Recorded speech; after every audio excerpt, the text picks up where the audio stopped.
Assalamualaikum warahmatullahi wabarakatuh. Perkenalkan, nama saya Nike Syakwila Kiari dari kelas 10A yang menjadi perwakilan dari kelompok 5.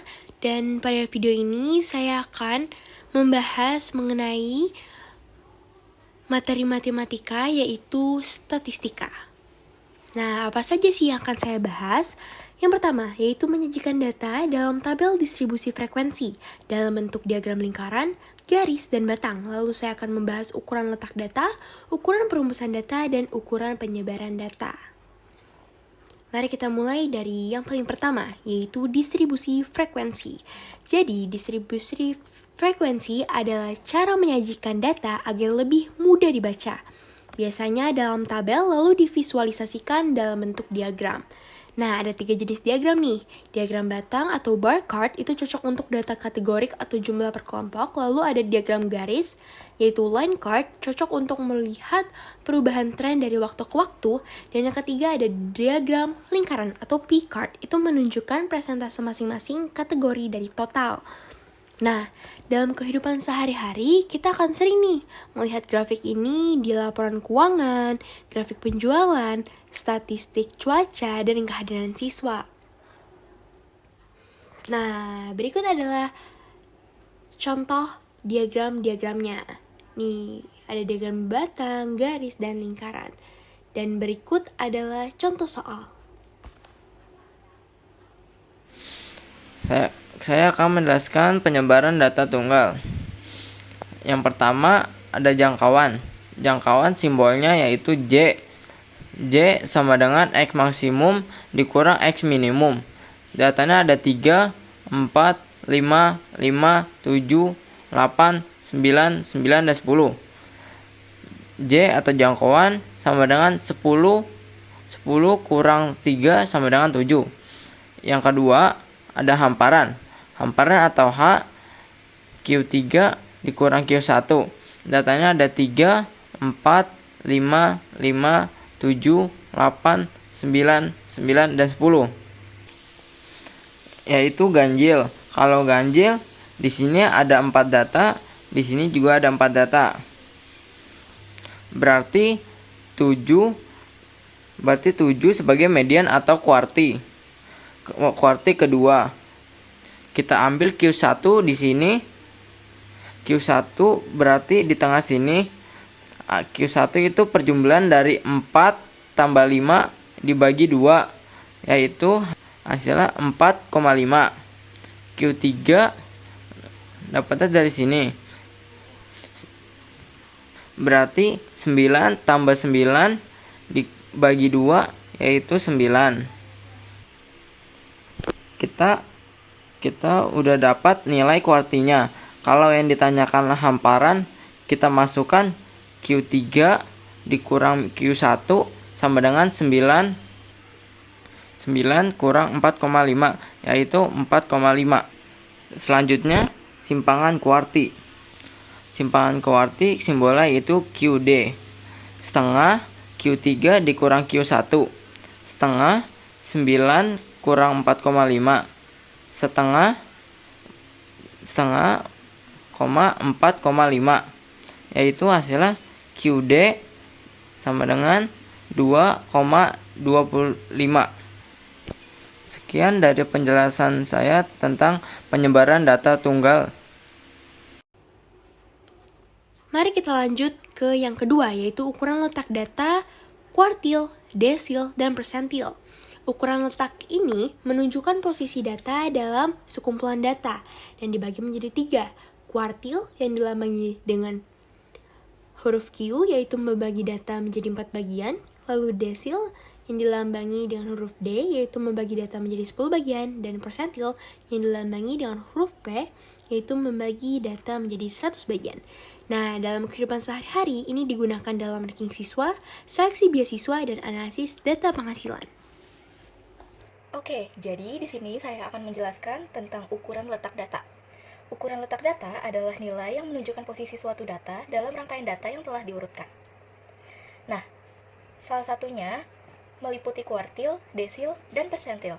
Sekarang saya akan menjelaskan ukuran letak data yang kuartil data kelompok. Oke, di sini sudah ada soalnya. Tentukan kuartil 2 dan kuartil 3. Di sini ada nilai frekuensi dan FK-nya. Nah, kita jawab.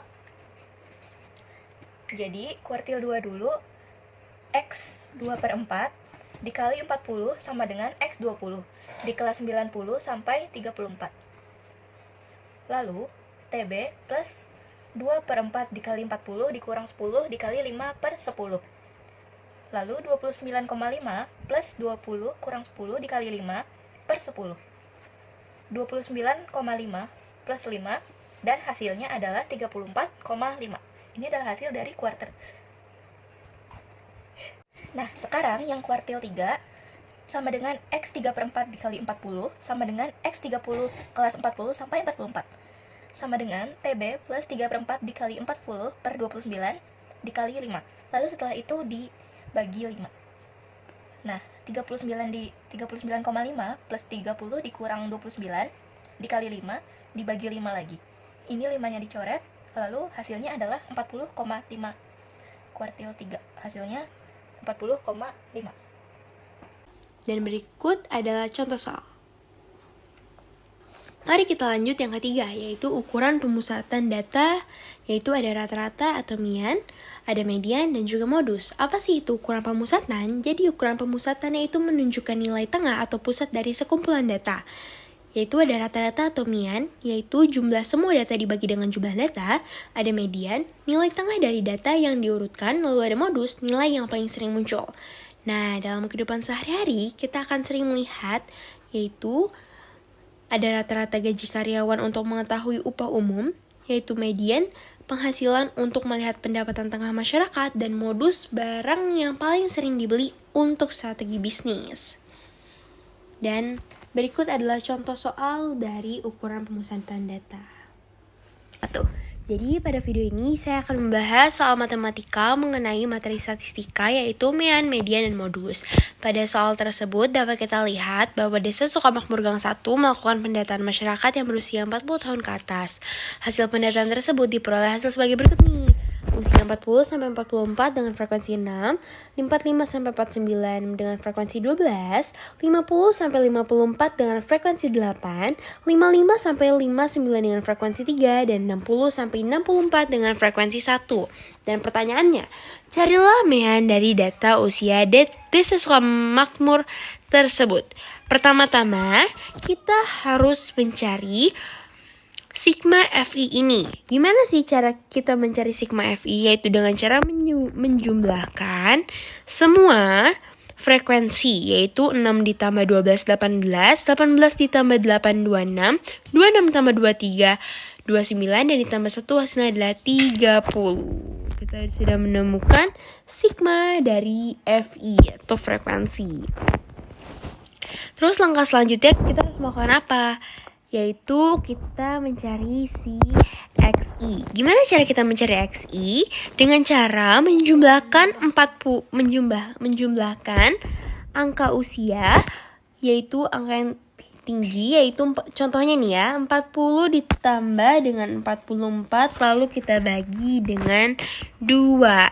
Nah, itu dengan cara itu kita mendapatkan hasil XI-nya. Jadi 40 ditambah 44 itu kan 88 dibagi 2 hasilnya adalah 44 ditambah 40 kan hasil 84 itu kita bagi dengan 2 hasilnya adalah 42. Lalu 45 ditambah 49 dibagi 2 itu memperoleh hasil 47. 50 dengan ditambah 54 dibagi 2 memperoleh hasil 52. 55 ditambah 59 dibagi 2 memperoleh hasil 57.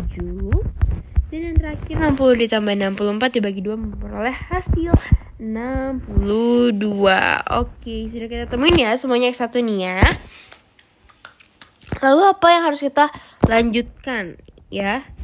Yaitu kita harus mencari sigma FIXI dengan cara mengkalikan frekuensi FI dengan XI, yaitu 6 dikalikan dengan 42 yaitu hasilnya 252, 12 dikalikan 47 hasilnya 564, 8 dikalikan 52 hasilnya 416, 3 dikalikan 57 hasilnya 171, dan 1 dikalikan 62 hasilnya 62.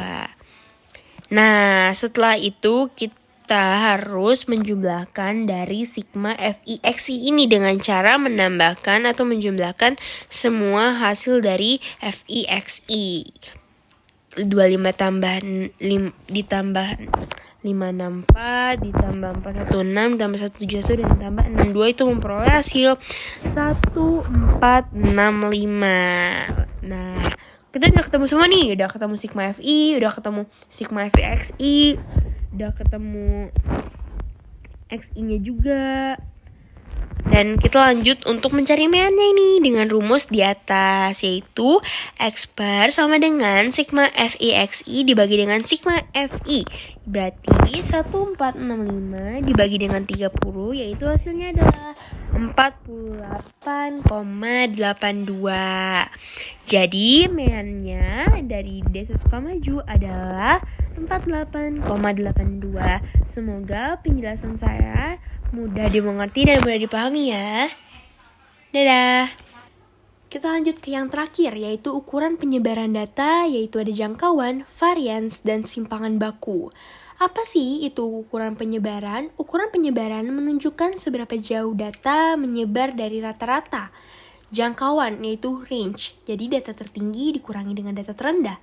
Lalu varians, rata-rata kuadrat selisih setiap data terhadap mean. Lalu ada simpangan baku, yaitu akar dari varians. Dan dalam kehidupan sehari-hari, itu sering digunakan untuk mengukur stabilitas nilai siswa, menganalisis risiko investasi, dan kualitas produksi atau produk makin stabil jika simpangan bakunya kecil. Dan berikut adalah contoh soal dari materi yang keempat. Berikut adalah data berat badan siswa SDN 05, 20, 21, 20, 25, 23, 20, 25, 23, 24, 24, 20, 22, 25, 23, 20, 23. Bagaimana bentuk penyajian data tersebut dalam bentuk diagram batang, diagram garis, dan diagram lingkaran? Sebelum itu, kita mengurutkan data tersebut terlebih dahulu. Yang pertama ada berat badan 20, jumlah siswanya ada 5. Berat badan 21, jumlah siswanya ada 1. Berat badan 23, jumlah siswanya ada 4. Berat badan 24, jumlah siswanya ada 2. Berat badan 25, jumlah siswanya ada 3. Diagram batang.